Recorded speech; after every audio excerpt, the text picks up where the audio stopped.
How can AI help in our decision-making processes? Each of the bulls, all of that information, calf history, all that on my calves.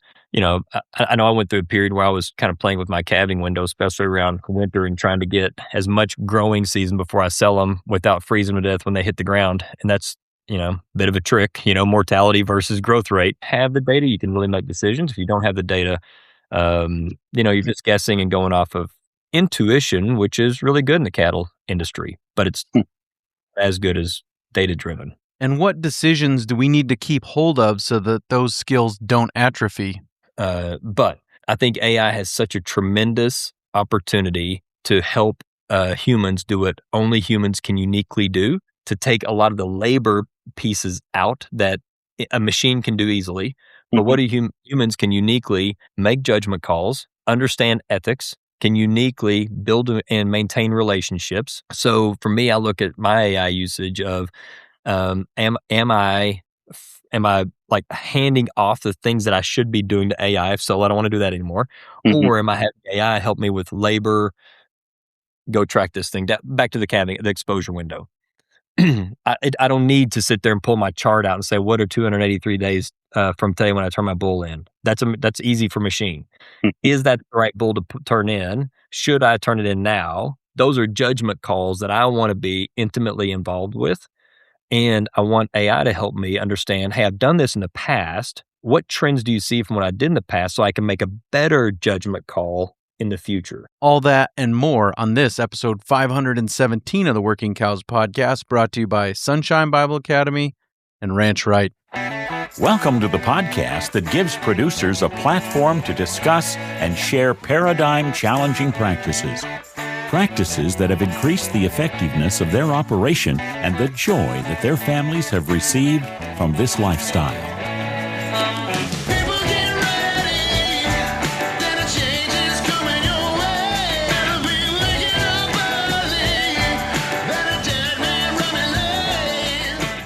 Howdy, everybody. It's Clay Connery, host of the Working Cows podcast. Very excited to be joined today by Gabe Wight. Gabe is a guy who's been successful in a few other businesses and decided to apply some of the things that he had succeeded with to the livestock space and use some of the things he learned from his other businesses to help improve his own life as a rancher. And so we're going to talk to him about a piece of technology that he has developed, that he's found to perform well for him, and now has brought it to the market and letting other people use it and have experiences with it and continuing to improve and iterate on those things. So here's my conversation with Gabe Wight. Gabe, thanks for joining me today on the Working Cows podcast. Thank you for having me, Clay. Good to be here. So yeah, I guess just really appreciate the work you've been doing, and kind of some of what you've been doing with Herd Advisor, and would like to hear a little bit about kind of how you got started in that and how it's been going so far, I guess. Yeah, sure. Maybe a little bit of how I got started in it. I might start with the herd piece of it. I've been grew up on a cow-calf operation, small. I know, cattle, it's ranch, but at flashlight farming because, flashlight farms both start with F, so you have to put those together. And so grew up on raising cows and just fell in love with the lifestyle. I love cows, love cow-calf. It's just, it's my heart. And so, but then finished college, started trying to put a place together and started growing a herd of my own. And so the herd piece, I've always been in cattle in one way or another, and always been interested in cattle. And then one of the things that's always interested me is even from a young age, you sit around at the feed store, what have you, and everyone says it's hard to make money in cattle. And you know what, Clay? It's hard to make money in cattle. And so as I started building my herd many years ago, I started recognizing that record keeping can be such a difference maker in making good decisions. And so throughout my career, I was a flashlight farmer as well. Throughout my career, I spent a lot of time in traditional advertising and then as software development. And then those two worlds, ranching and software, just came together naturally as I was sitting at my desk gosh, I've probably got here. So yeah, I've still got my old Write in the Rain notebook and clipboard from shoot side. And I was sitting here, I'm actually probably similar today. It was a rainy, cool day, and I thought I could enter records today. And so I sat down at my desk and I thought, this is crazy. I still need to go out to the tractor and get the notebook out of my bigger tractor and got all these notebooks. I've got text messages I can't keep up with to myself and emails and so I thought there's got to be a better way to do record keeping and have records that I actually know they're there, can trust, can look up, can reference in the field as needed, and that kind of thing. Yeah. And so, kind of what was the next step in that process? Yeah, I had my just previously, I had started and then sold a software, an analytics company, and was really enjoying just being back at the ranch. And so sitting here, I thought I could build myself something that works. And so one of my great joys in life, I love to get up early in the morning and jump on the horse and just go ride through the cows. And I hate when I need to enter a record or enter a note or set a reminder or whatever. And I've got to pull my phone out. That is phone-less time, not meant to be phone time to text myself. And I'm sure not going to carry a notebook and pencil with me and all that. And so I've got records scattered everywhere. And I thought I could bring these things together really easily. And I thought that the reality is it would be so handy just to be able to voice record records. And so I built a simple, not just voice record, but have that voice recording go through AI agents to enter the records for me. And so I built a system that worked and did great. So I still had all my records on spreadsheets and all that, but the interface, the way I interacted was just via voice. I never had to unlock my phone. I'd have to take my gloves off, and it actually worked brilliantly. And I thought, well, surely I'm not the only one that would like to have something like this. So today I've got really near perfect records, and it's because it doesn't cost me anything. I can do what I'm doing and keep my records. And then the innovation we bring in is really based off of either am I working out in the field or shoot side, or a customer calling in and saying, I wish it did this, I wish it did that. And that's where our new ideas come from. Our customers that call or text or email and say, I wish it did this thing. But maybe to back up just a little bit, it's just the voice piece. So it's Clay, I don't know if you've seen it in action. If you haven't, I'd be happy to demo it real fast, and now or later in the show, however you direct. Let's take a quick break and hear a word from our sponsor today, Sunshine Bible Academy. And I just want to take this time and say thanks to Sunshine for sponsoring the podcast again this year. Really love what they're doing. Great work, great people, great environment, place where kids can go get a quality education, all kinds of different opportunities there that maybe you don't always find at a Christian high school with FFA and welding and trades and all kinds of those opportunities. So really worth looking into if your family's looking for a place to send your young person to school, and you're willing to entertain. They take students from all over the country and even all over the world. And so I think it's worth your look. So head on over to sunshinebible.org and get more information about maybe enrolling for the 2026-2027 school year. Yeah. No, I think I kind of understand the concept, but I'm sure there's more to it than what I've caught here and there. So, yeah, we can keep going just a little bit on the actual kind of growth of the company. And I actually probably want to talk to you a little bit about your previous life of management and growing a business, because that's what I want the show to be, is give ranchers the tools they need to succeed in running a business, because ultimately ranches, farms, whatever side of the 100th meridian you're on, your agricultural business is a business, and when you succeed in business, it makes the management piece, or you won't succeed in business without good management, but it also relieves the stress of running a struggling business, right? So So I'd like to spend a few more minutes just talking about Herd Advisor, but then also talk Yeah. about some of the lessons you learned about growing a business and some of those things. So Yeah, and I think the to your point, you can't manage or lead a business well unless you know what's going on. So we all know, financial statements and the P&L balance sheet, all these those are the aggregation of records, the bringing together of, transaction records or what have you. But even for me on the ranch, I've had other software subscriptions. I've done paper records. I've tried everything just in what will I keep, because here's where it becomes real for me. We just finished our spring calving here, and I run a spring and a fall like so many people do.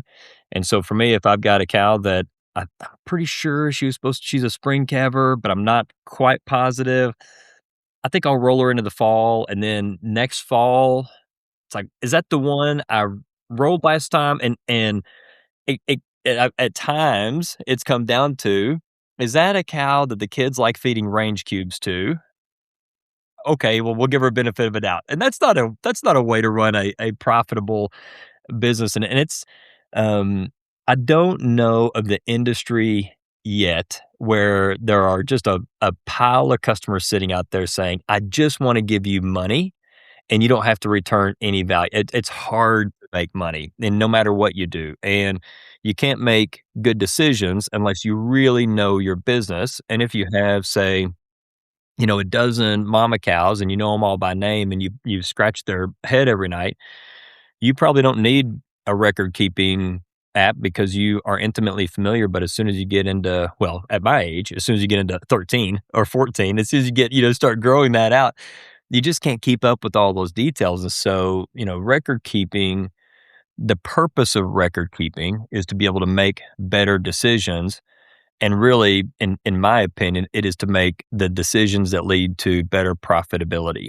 And until you have good records, there's a lot. We've been doing this a long time, some of us, and there are a lot of things you just kind of know, but there are a lot of things that you think you know that you really don't, or that you just can't keep up with. And that's where record keeping comes in, whether it's in cattle or anything else, within your household, outside of your household.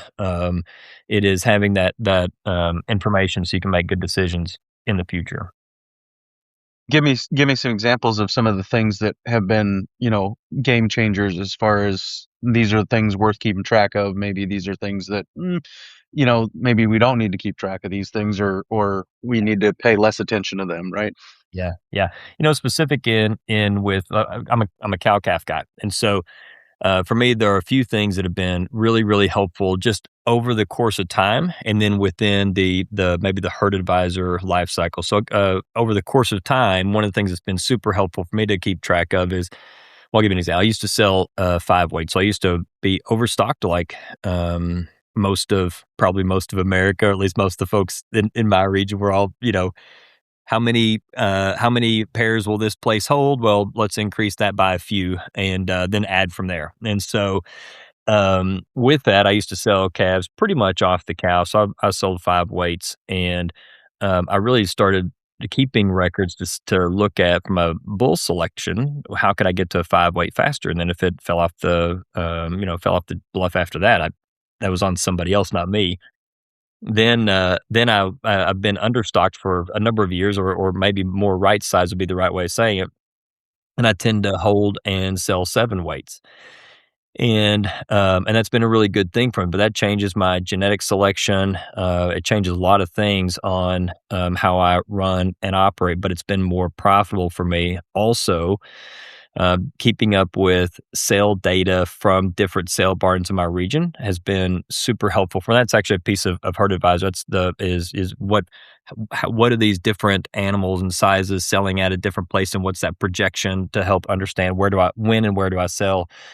And over the last few weeks, I wish I was back in a 5 weight range because that's where the money is. But that may or may not change. But these are the kind of decisions you can start to make. So for me, I'm just about to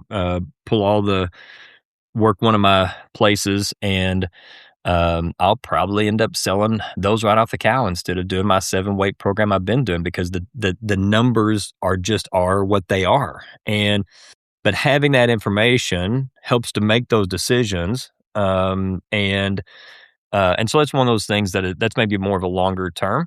In terms of shorter term thing, to be able to really, really keep up with calving intervals and breeding cycles has been incredible for me. And then to be able to couple that, so if I preg check, so what one of the features is if you keep up with your movements, your cattle movements, and in the Herd Advisor app, which is all by voice, anytime you move a bull in the pasture, it will look at the cows in that pasture and it'll open up an expected calving window. And and then when you run your preg checks, you can confirm those calving windows, and to know that, where really is this cow in terms of pregnancy it all starts to match up. And if you run your bull year round in your pasture, it'll start a calving window 45 days after the last calf was born. But you really start to see what's happening to calving intervals over time. Is this a cow that gets bred back quickly? Is this a cow that maybe doesn't get bred back so quickly?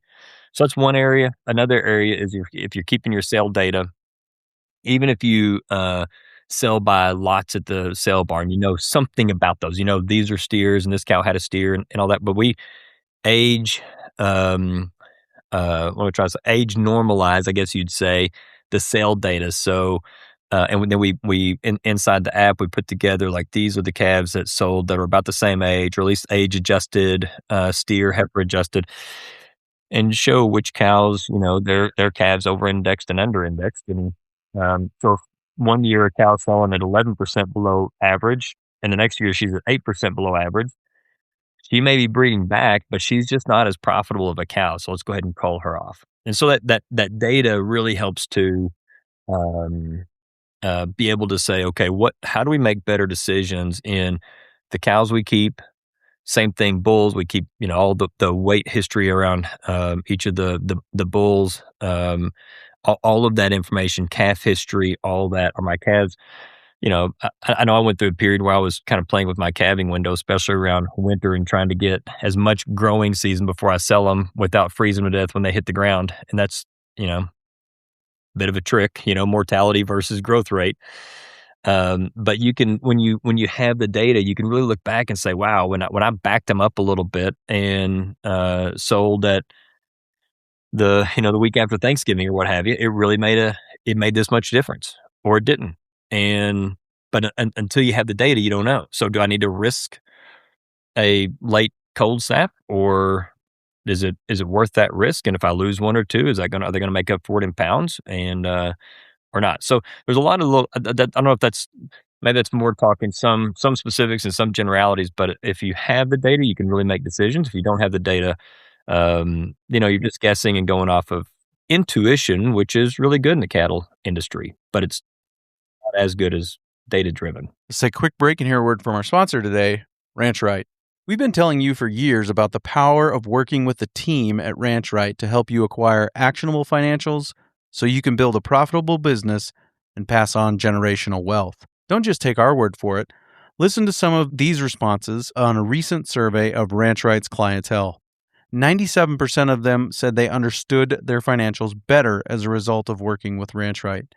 91% said Ranch Right saves them time, and over again in the survey, these ranchers say the value of working with the team at Ranch Right is the team. Many of them remarked that the conversations with their Ranch Right team member helped them see the opportunities they had for business growth and success.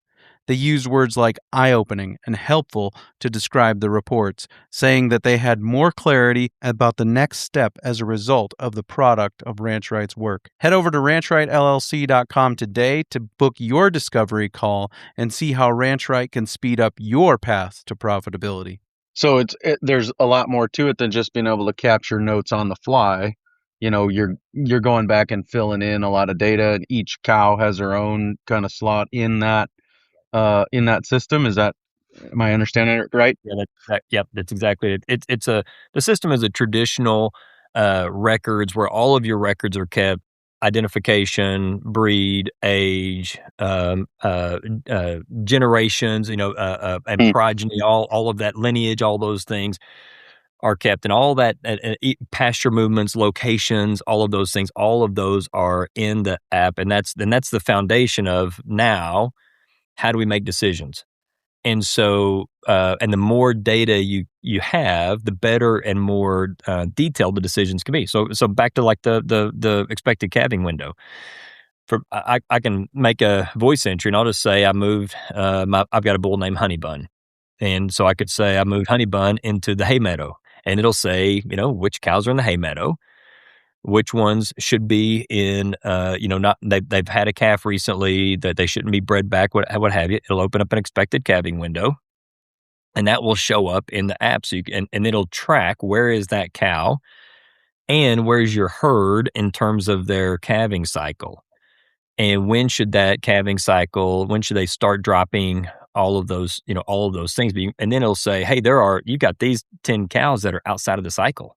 We can click on that and say, here are the 10 cows. Now I can make a decision. Do I want to go back to my earlier example? Do I want to roll those cows into the fall? Maybe, but at least I know what I'm doing versus, was she actually a fall calver that got wrapped up in this? And I think we all know this. We've all been there before. I'm pretty sure I know, but I'm also pretty sure I don't know exactly where this animal is, and we can make those decisions based on those things. And then another piece of logic is, you record a calf, cow had a calf. It automatically, of course, puts that calf in the same pastures, the location as the cow, those sorts of things. So there's some nice waterfall effects that, because we know some things, we can infer some other things, and or kind of elevate up. Here are some decisions you may want to make. Yeah, and how would that marketing decision, you mentioned the example of selling the 5 weights rather than the 7 weights, how would that marketing decision be made? Is that just, I know what my inventory is, I know about what they weigh, and I'm looking at the market, and the market's telling me, hey, it's not going to pay to put these other 200 pounds on, or what's that look like for you? Yeah, Clay. So that's actually a kind of a secondary module in Herd Advisor, and it's I call it the cattle market guide. So I can assure you, everyone who has ever sold to a sale barn has thought the same thing. I was pulling out of a sale barn, and I was sitting there, and I thought, should I have sold this week? Because all my friends, we all take a picture of the check stub and text it to everybody. And it seems like, more often than I care to admit, everyone else makes better decisions timing wise than I do. And I think, should I have sold this week? Should I have sold at this barn? I mean, we've got, a dozen barns within, call it 100 miles. And so so I put together a forecasting, and given my background in analytics software, I put together forecasting. So I pull in all the almost 300 markets that report to the USDA. I pull in all their sales data every week. And then the entirety of the supply chain inventory, which of course is only a couple times a year, but boxed beef production, red meat production, the CPI, PPI, weather at every sale barn, and weather patterns nationally, import, export, all. I've got soybean prices, corn prices, et cetera. So there are 285 different, they call them features, but different factors for each 50-pound weight range at each sale barn. And so I just modeled the forecasting off of what I do. And so my decisions typically fall into one of three buckets. Either A, I'm going to sell pretty soon, like immediately. Therefore, do I work cows now and get everything up and sell them? And so I've got a 4-week, very detailed forecast at every, you can set your mileage, you can set your daily gain on pasture, daily gain on feed, what's my feed cost. And it will tell you if you're going to sell, like your best opportunities, either sell now, wait 3 weeks, keep them on pasture. It'll factor the weight, and here's what you can expect to get in those 3 weeks, or, in 2 weeks, sell them on grain at this market, but you can see all the livestock auctions compared. But I'm always thinking, am I going to sell short term pretty immediately? And I've got some flexibility, and I don't have to get my cows up, tomorrow. Or medium term, a 12 weeks. So then I do a 12-week forecast, and it just says, here's your expected gain per head for 12 weeks. That's mostly based off of futures, cattle futures. So you can go and hedge off of that, or LRP off of that. and then a 20-week. So I think a further out, and it's pretty interesting because it isn't always the case that you add weight and add dollars. In the market over the last year and a half, until a couple of months ago, taught us that it is a one-to-one relationship. Add weight equals more dollars at the sale barn. Now, that may not mean I'm profitable in adding those dollars, but we've seen quite a few times where you add weight, and if you hedged at the future weight, you're actually hedging at a lower dollar per head than what you're able to sell for right now. And I mentioned earlier, I wish I was in the 5-weight game right now, because that's, their 5 weights are doing great, and adding that extra couple $100, it does add a few dollars, but it's not, you look at the resources that are used and the risk and just the carrying costs, all that stuff. It just, it's a that forecasting piece is really important. And what I found is that anytime I look at the forecast, if I look at markets top to bottom, I look at the distance of just 100 or 150 miles, it always is around a $300 top to bottom difference in choosing the right market, choosing the right week. And that's significant. We only can produce so many. I can only produce so many calves, and so I've got to maximize my dollars in my pocket off of those calves I can produce. That's all there is to it, and I do a little bit of custom grow and then take them to the slaughterhouse and that kind of thing. But it's that just feels awkward when you tell somebody I've got to have like what feels like $1 million a pound now to haul them in. It's like, my goodness, to make more than what I can make at sale barn. But again, we only have so many calves, and we've got to maximize what we get off those calves, because our bottom line depends on it. And it's not like the other things are getting any less expensive. I mean, just go buy a new baler, but good night, fill up the truck with diesel. That's like brutal. I'm about to start hitching the horse and buggy to the truck and pulling it somewhere. Yeah, I just filled up at the gas station before I parked in this wonderful coffee shop parking lot to do this interview, and the lady at the gas station apologized for the total of the fuel.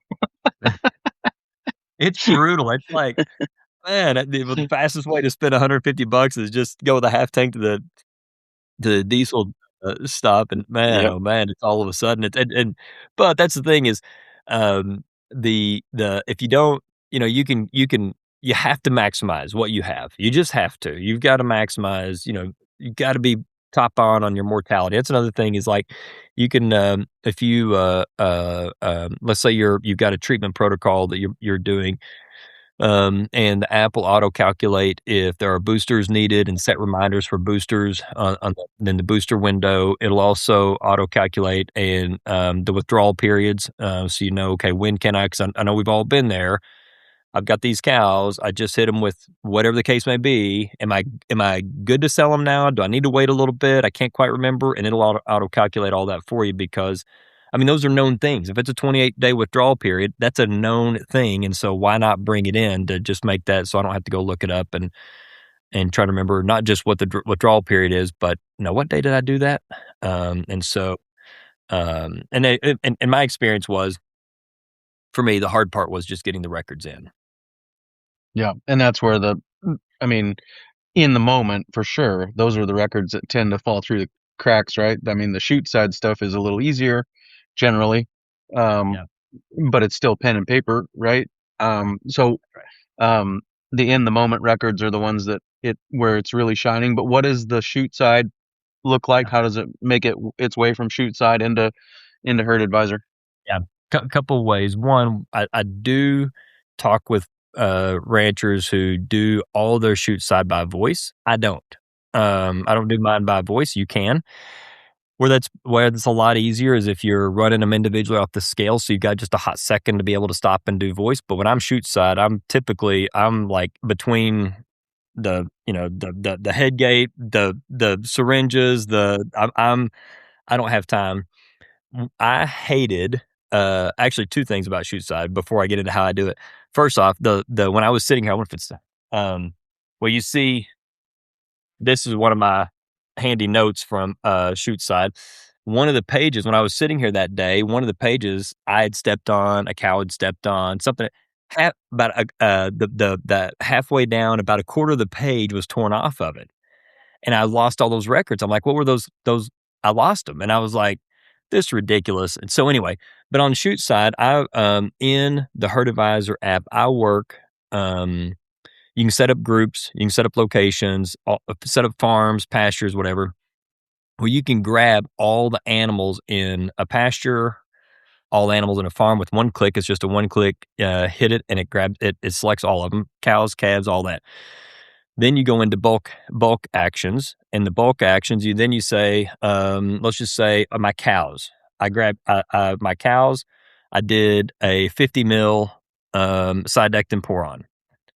Add that to the queue. Then my calves. I did a 20 mil sidectin poron. Add that to the queue. Then my bull calves. I castrated those, except I didn't castrate this one and this one because I'm holding them back. And then just hit enter, and all those actions are entered at once across your whole herd. So literally, when I get in, it used to be I got in, and if I was working, say I'm working the herd here at the house, I would go in. I'd have to kind of animal by animal. I'd have a little bit of a kind of where I could do bulk, but it would take me what seemed like, I mean, it may only been half an hour. It just seemed like it took me forever to get those in. It was always frustrating. And now I finished working, and it's 30 seconds to a minute, and I've got everything done because they just group conveniently. And you can grab groups, so you can set up a custom group put all the 25 heifers, the 25 heifers in a group, and then grab all those and do those bulk actions. So that bulk action piece is really, really handy because you can get the subgroups, grab everything from the farm, get the subgroups out of there, and say I did something a little bit different. Back to castrate the bulls. I didn't castrate the heifers. I castrated the bulls, and you could do that. Also with that bulk piece, I've got quite a few folks that maybe buy and sell stockers to supplement.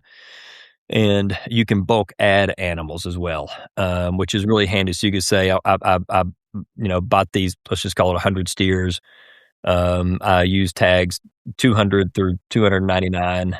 I bought them from this sale. They weight on average 550. You can add the core pieces in, put them in a group if you want to, whatever, but you can bulk add, and that's been a really handy thing for folks that run stockers. And I've got a limited, but a couple of feed yards and they do the same thing with that bulk. And that's why we did it, was for stocker guys.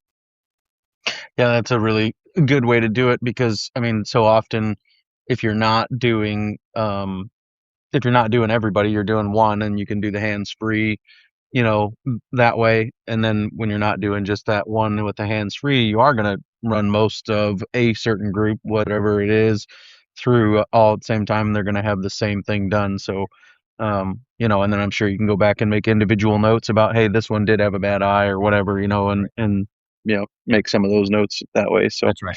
Yeah, and you can you can do group by voice. So there are some things like you can't do a group calving event because one cow doesn't have all the calves, and all the calves don't go to one cow. But you can, but for like treatments, you could say like I treated. I gave all the, let's go back all the 2025 heifers. I gave them BioShield 5 cc's sub Q. And it'll do that. So you can do a lot of bulk by voice. There's something, I've been doing voice, 90% of my records are voice. However, after I finish shoot side, there's something about sitting down that's like the completion of the day. Maybe it's because it's so many years I sat down and entered. And it's just like, I'll sit there either on my phone or on my laptop and enter them in after shoot side. But where that comes in handy is we like a lot of folks, we're fighting this Asian longhorn tick. We're thinking about parasite control a lot differently. I know people think about screwworm in different areas of the country, and fly control. And so when I move them pasture to pasture, I might want to, hit some fly spray on them or something, and I'll do that by, and I'll just say all the cows in the hay meadow, moved them to south pasture, and fogged them with whatever I fogged them with. Yeah, that's a way to keep up with it. Yeah, that's good. Have there been things that maybe ways that it's been used that have surprised you, or things that you are surprised I hadn't thought of this, and this is a way that I find myself using it. What about those kinds of situations? Yeah, most of when we launched it, it was just based basically off my usage, and then I had I'd gathered almost 10. I think it's 7, maybe 8. I'd have to go back and count, but folks that had different types of operations and different types of current record keep. So I wanted people that, hey, I only keep paper records. Let's get you on it, see if it works for what you do. People that run a lot of stockers, let's get you on it. So I had 2 months, and the commitment was, hey guys, I'll give you a year of this free. But these are friends and family type folks, but I want to call you twice a week and see how it's working and see where there may be bugs or that sort of thing. But I really built it for me and those groups because that's what you do. And then some things that have really surprised me. I've been shocked at how many people use it for other animals, like sheep, horses. There's a gentleman I talked to 2 weeks ago. He's like, "Hey man, this is great. Can you change withdrawal periods because I raise exotics for hunting ranches?" And I said, so, well, this is for cattle. Thank you. I'll add some protocols in for how you do exotics. However, I'm not going to change the cattle withdrawals, but of other medications. And so he ended up sending me a whole list, and that was a bit of a shock. Some things that I didn't realize how much they'd be used. Fairly early this year, a gentleman called, and it's all, all his breeding is AI and embryo, and we did a lot of work. I said, hey, if you'll get a couple friends together, so I have more than just kind of one look at what this is, and if you guys will work with me for a couple of weeks, we'll develop out AI and embryo inventory, application, cover bulls, like all that system.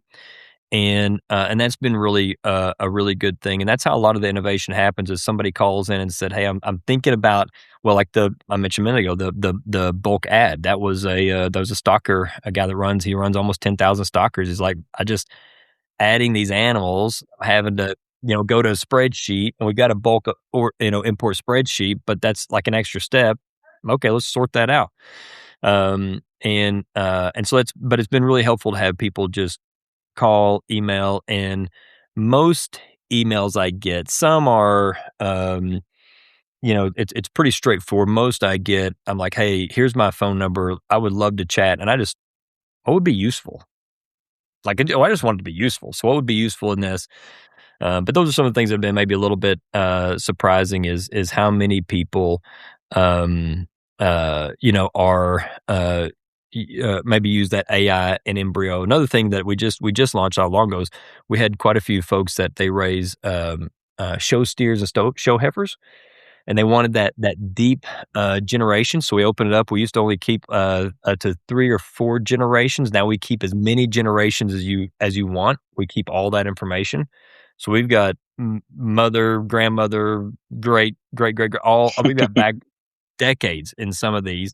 That was a little bit surprising to me in that, but we also with those we started doing. We got an auto generated. It's a catalog, so you can select one or multiple animals, generate a catalog with all your contact information, any of the records you want in there, like treatment records if you want in there, weight records, pictures, all that stuff. Just automatically populates in the catalog, and then you can send the link out or PDF. And I've been I think pleasantly surprised at how often that's been used. I thought that would be something that maybe just 1 or 2 people use, but we're all just trying to maximize what we get out of our animals, and so there you go. So that catalog feature's been a pretty interesting thing. But we're launching a pretty significant feature each month, and then feature enhancing based on feedback just almost daily.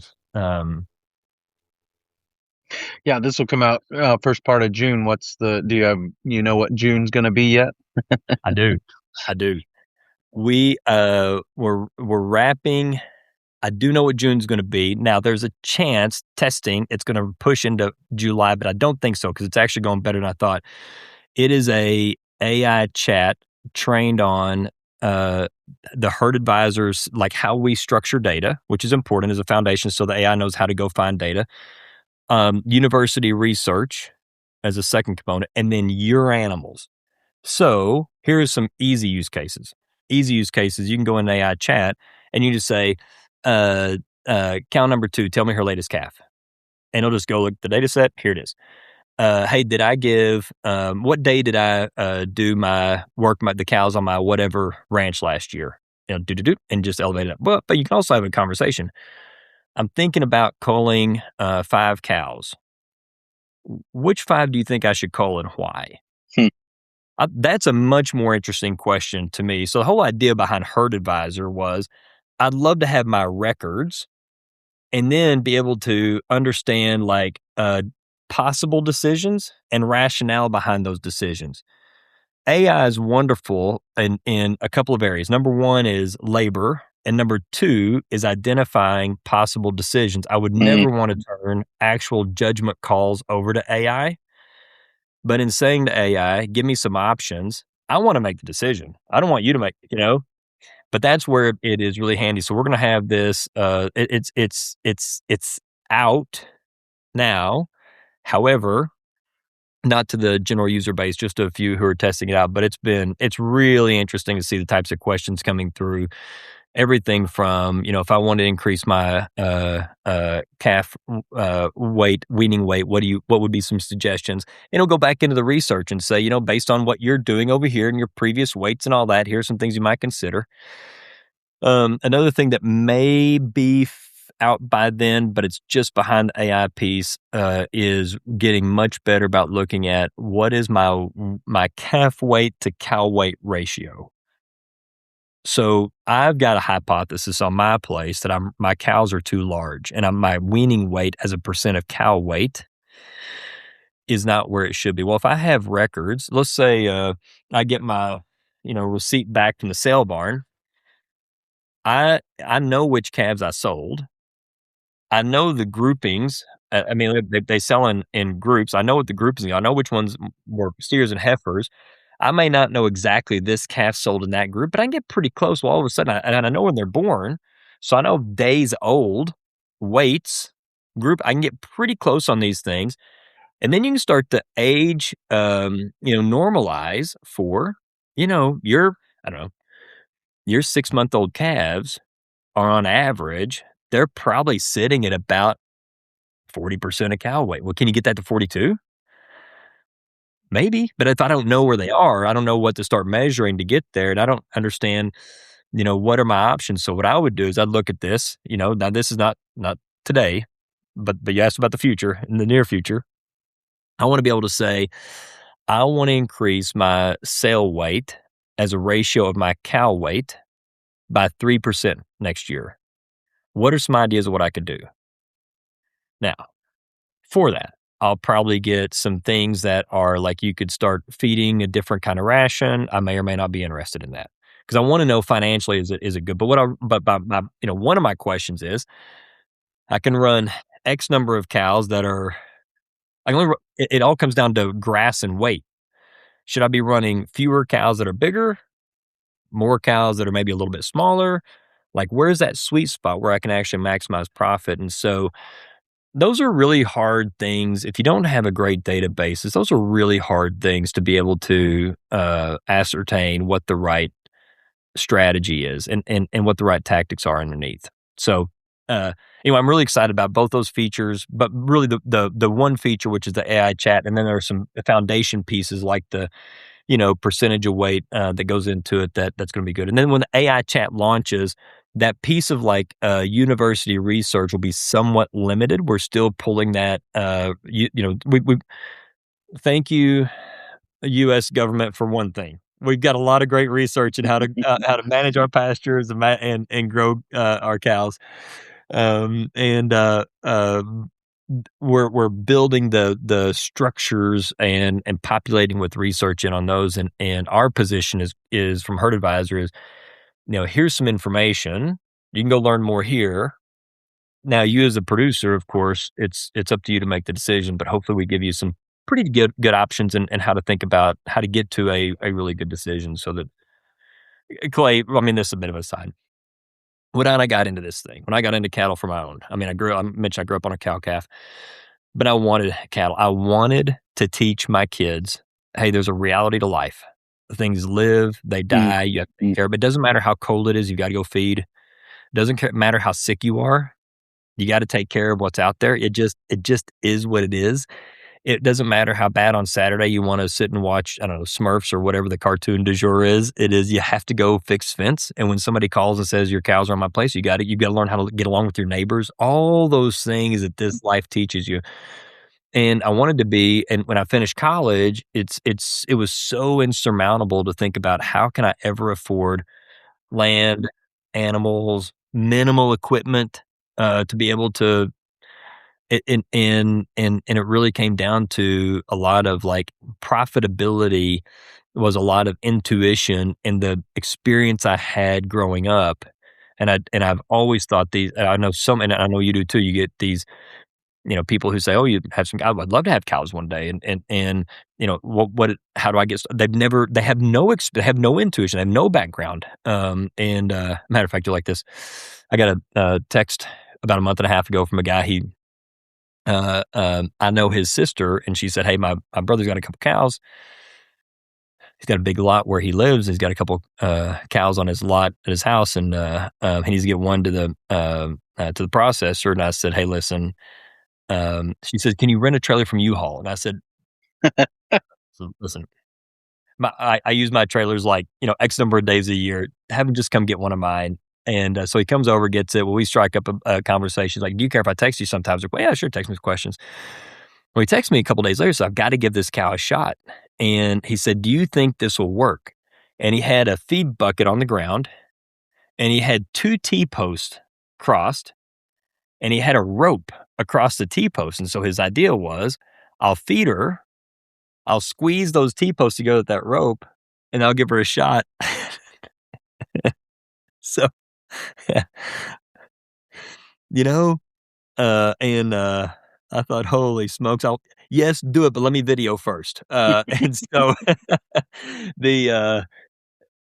until you do things you don't know. And so that's part of the hope of what we have with Herd Advisors. Let's help people. I still sit at the feed store on Saturday mornings and ask questions when I come up across something. And I've been doing this for many, many years. I don't know of anyone who would say I know everything and doesn't need to ask questions. And we're hoping to, maybe close that gap a little bit, where we can get some of the, best research and best answers out there to supplement, talking across the fence to your neighbor and doing that kind of thing. Are there things that have been on the whiteboard since the beginning that you haven't got to yet, or are you many? Yeah. So what I wanted was really a kind of a full service, and we're building and launching, new features. But I really wanted, a herd advisor. I wanted to understand animal husbandry and how do you make money off animals. But then also, I wanted to, also supplement that in with a pasture advisor kind of module, because that's constant. I mean, if you take me out now and you said, "Hey, what's that grass?" I'm going to, unfortunately, for probably 90%, I'm still guessing, and I'm this old and been managing weeds and everything for this many years. And so a bit of a pasture advisor where you can start to plug in your soil samples. What do you have? What do I need to do? And for most of us, we think about, I'm going to spray for weeds a couple of times a year, and that's great. But boy, I know I've started really over the last few years rethinking and being much more strategic and choiceful with pasture management. As well as like I know because I've been on my places for a while, which pastures the cows can graze longer on a per acre basis, cow per acre, than others. But I've never really gotten deep into what I need to do differently in the ones falling behind to get them up to speed and all of that. So pasture, financial piece, financial component is also a piece, and then start bringing those together. Say work is really one system, one unit. There are quite a few things on the that have been on the whiteboard from the beginning, and we're just chugging right along. Yeah, very cool. And what's the what's it look like for somebody to get signed up with you guys and start using the service? Yeah, sure. We've got an iPhone app, an Android app, and the website, and all of them are just almost exactly the same. There are a couple of differences, like the bulk import spreadsheet is only available on the website because you don't do that off your phone. Most people don't. But you can sign up on the website, herdadvisor.com, and that comes with a 14-day free trial. I would do that if you sign up on Google Play Android or on your iPhone, then it charges you immediately. So I wouldn't do that. Get the 14 days and then go download the app and sign in, and you're good to go. So part one is getting signed up, which is pretty straightforward. Part two is getting your current records in. And this is where it's typically the friction point. Anybody can sign up for a trial, but then it is getting the muscle memory around first getting records in, and secondly, keeping records. So to get records in, there are three common ways of doing that. We do have a nice bulk import option. So if you have records in a spreadsheet, you can drag and drop. It goes through an AI agent to say, we think this is your visual ID. We think this is, do we have this right? If yes, then this. If no, let's work on it together, whatever. And that works for probably 85% of our the folks who use what we have. The other 15% that have spreadsheets, their spreadsheets, I mean, honestly, are a disaster of nothing's organized. It's all a mess. And so what they do is I encourage all the time, send your spreadsheet to us and where we can reach you. And we just import on there. We just work with them to import. That typically takes about 10 to 15 minutes. I've seen it take up to almost an hour, but we'll get all the records in. And that way you've got a good, clean starting place. That's if you have records somewhere already. That's either on your own spreadsheet or you're in another program, and you can just download those and throw them in. If you have paper records, the easy thing to do, I tell people, just sit at your lazy boy. Sit in your lazy boy and go through your papers. Hey, Siri, cattle record with herd advisor. Add a new animal. Oh, sorry, she just heard me. I was wondering. Add a new animal. Tag number 7. It's a 7-year-old cow. She's black. She's Angus. And it'll enter that, and then it's smart enough to know that if it's 7, that means she was born in. I'm not smart enough. 2019. I had to look at my calendar to see what year it is right now. And it'll say, if you just said 7 years old, it'll set it midpoint 7 years ago, so it'll have a birth date of June 30 of 2019. Well, that's close enough or it was born last March. Got it. What's the last March? And so if you have paper records, I tell people just sit in your lazy boy, take a couple evenings, and then best practice, enter your adults first, your calves second. It's harder to attach calves for the system to attach calves to cows after the fact. The system really wants a calf when it's added to have a cow, if there's going to be a cow there, versus I just bought a calf off of somebody, and I'm bringing a new calf into my farm. So do your adults first, calves second. It'll all attach up, and all your generations will work. And then any questions whatsoever, as soon as you sign up, you get an email. Hey, thanks for signing up. Here's contact information. We try to be really liberal with call anytime, email anytime. That's one of the things that we get a lot of feedback on is thanks for, the quick response. And a lot of the call anytime is I really want to understand what's the basis of your either question or issue or whatever. And then secondly, what would be the next most helpful thing for us to do? Like, how do we make this better for your operation? And so, long answer to a short question. No, I appreciate that. One thing you mentioned earlier is you wouldn't turn your decision making over to an AI, but I mean, we're a little ways away from like having a grazing collar that directs the cow into the chute, and then Elon sends the self-driving pickup and trailer and hauls the cow to the sale barn. So it's not totally turned over, but I mean, right? Yeah, but you can see the path. It is interesting because I've got many. I'm old, so I have many opinions in life. And where for people, I've got a lot of I've got a 17-year-old daughter, and she's like, when should I use AI and when should I not? And you just watch, Clay. If there's one thing that social media has taught us, it's how not to be social. You just go to any restaurant on a Friday or Saturday night, and you see tables of people with their phone. Social media has killed our social skills. Yeah, and everyone has kids, nieces, nephews, grandkids, friends' kids, somebody they know where the kids just can't look anybody in the eye. They can't hold a conversation. They're so focused on their phone. And I'm super concerned that artificial intelligence will teach us how not to be intelligent. And so there are a couple of areas where I look at, grain of salt right here. But I think AI has such a tremendous opportunity to help humans do what only humans can uniquely do, to take a lot of the labor pieces out that a machine can do easily. But what do humans can uniquely make judgment calls, understand ethics, can uniquely build and maintain relationships. So for me, I look at my AI usage of am I like handing off the things that I should be doing to AI? If so, I don't want to do that anymore.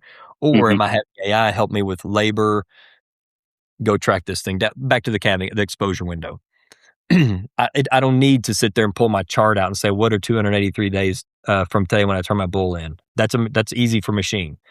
Is that the right bull to turn in? Should I turn it in now? Those are judgment calls that I want to be intimately involved with.